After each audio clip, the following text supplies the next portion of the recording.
എന്തായാലും പുഷ്പവതി ബാക്കി എല്ലാവരും വേദിയിൽ ഇരിക്കുമ്പോൾ പുഷ്പവതി മാത്രം എഴുന്നേറ്റ് നിന്ന് അവരുടെ വിയോജിപ്പ് അവിടെ പറയുന്നുണ്ടായിരുന്നു.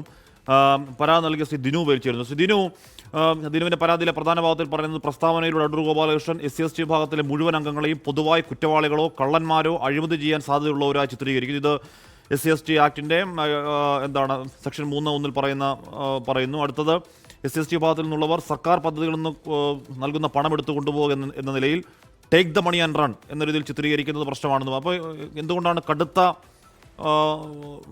കടുത്ത പരാമർശങ്ങൾ അടങ്ങിയ രീതിയിൽ പരാതി കൊടുക്കാൻ താങ്കളെ പ്രേരിപ്പിച്ച ഘടകം ദിനു?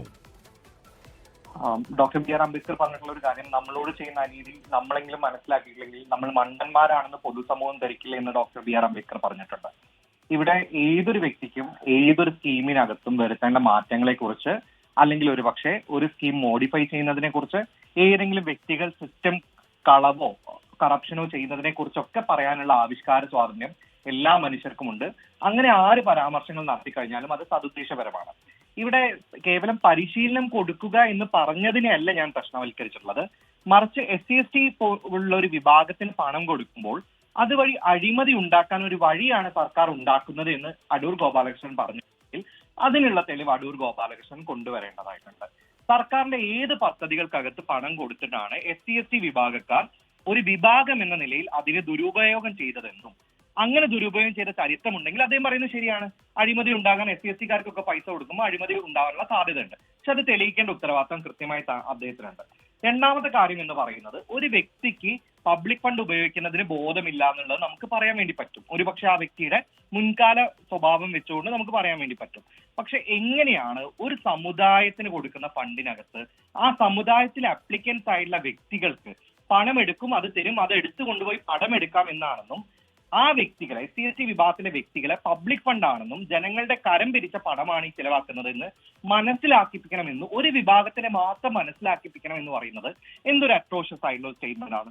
നോക്കൂ, ഒരു ഭിന്നശേഷി വിഭാഗത്തിലെ കുട്ടികളെ കുറിച്ചിട്ടുള്ള ഒരു പദ്ധതിയിലാണ് ഇത്തരം ഒരു കമന്റ് പാസ്സാക്കിയതെങ്കിലോ, ഭിന്നശേഷി വിഭാഗത്തിലെ കുട്ടികൾ വീൽ ചെയറിനുള്ള പൈസ മൊത്തം എടുത്തു കൊണ്ടുപോവുകയും അവർ അത് കൊണ്ടുപോയി ഉപയോഗിക്കുകയാണ് ചെയ്യുന്നത്. അവരെ പറഞ്ഞ് മനസ്സിലാക്കണം ഇത് പബ്ലിക് ഫണ്ടാണെന്ന് പറഞ്ഞാൽ എന്തൊരു അട്രോഷ്യസ് ആയിട്ടുള്ള സ്റ്റേറ്റ്മെന്റ് ആണിത്. അല്ല ദിനു, ഇത് ഇന്റൻഷണൽ ഹ്യൂമിലിയേഷൻ തന്നെയാണ് എന്നാണോ പരാതിയിൽ താങ്കൾ പറയുന്നത്, ചൂണ്ടിക്കാണിക്കാൻ ശ്രമിക്കുന്നത്? തീർച്ചയായിട്ടും ഇതൊരു ഇന്റൻഷണൽ ഹ്യൂമിലിയേഷൻ എന്നുള്ളത് തന്നെയാണ് ഞാൻ പരാതിക്കകത്ത് ചൂണ്ടിക്കാണിക്കാൻ ശ്രമിക്കുന്നത്. കാരണം ആ വേദിയിൽ വെച്ചുകൊണ്ട് ഒരുപക്ഷെ പുഷ്പവതിയെ പോലുള്ള ഒരു വ്യക്തി അതിനോട് പ്രതികരിച്ച സമയത്തോ ആ പ്രഭാഷണത്തിൽ എവിടെയെങ്കിലും അദ്ദേഹത്തിന് ഇത് തിരുത്താനോ, അല്ലെങ്കിൽ അത് പറഞ്ഞതിന് ശേഷം ഇത്രയധികം ഈ വിഭാഗത്തിലെ മനുഷ്യർക്ക് ഇത് കാരണം ഹ്യൂമിലിയേഷൻ ഉണ്ടായി, അവർക്ക് മനോവിഷമം ഉണ്ടായി എന്ന് തിരിച്ചറിയുമ്പോൾ അതിനോട് പ്രതികരിച്ചുകൊണ്ടൊരു മാപ്പ് പറയാനുമെങ്കിലുമുള്ള സാധ്യതകൾ അദ്ദേഹത്തിന് ഉണ്ടായിരുന്നു. അത്തരം കാര്യങ്ങളിലേക്ക് ഒന്നും തന്നെ കടക്കാത്തത് അദ്ദേഹം വളരെ ഇന്റൻഷണൽ ആയിട്ട് ഇത്തരം ഒരു ആക്ട് ചെയ്തു എന്നുള്ളത് തന്നെയാണ് വെളിവാക്കുന്നത്. ഓക്കെ, പരാതിക്കാരൻ ദിനുവിൽ നമ്മുടെ ചർച്ചയ്ക്കൊക്കെ എപ്പോഴും വരുന്നതാണ് ദിനു. അപ്പോൾ ദിനു ആണ് അതിൽ തിരുവനന്തപുരത്ത് പരാതി കൊടുത്തിരിക്കുന്നത്. അത് മനഃപൂർവ്വം കരുതിക്കൂട്ടിയുള്ള അധിക്ഷേപിക്കൽ തന്നെയാണ് എന്നാണ് ദിനുവിൻ്റെ പരാതിയിൽ പറയുന്നത്. Take the money and run എന്ന മനോഭാവം ഈ വിഭാഗത്തിനുണ്ട് എന്ന് ധ്വനിപ്പിക്കുന്ന രീതിയിൽ അടൂർ അത് പറഞ്ഞു. അത് മാധ്യമങ്ങളിലൂടെ ലോകം മൊത്തം കണ്ടു. അത് SC/ST വിഭാഗത്തിന് അധിക്ഷേപമാണ്, അതുകൊണ്ട് കേസെടുക്കണം എന്നാണ് ദിനുവിൻ്റെ ആവശ്യം. പരാതിയിൽ എന്ത് നടപടി ഉണ്ടാകുമെന്ന് കാത്തിരുന്ന് കാണാം. കൂടുതൽ പ്രതികരണങ്ങൾ അതിൽ വരുന്നുമുണ്ട്.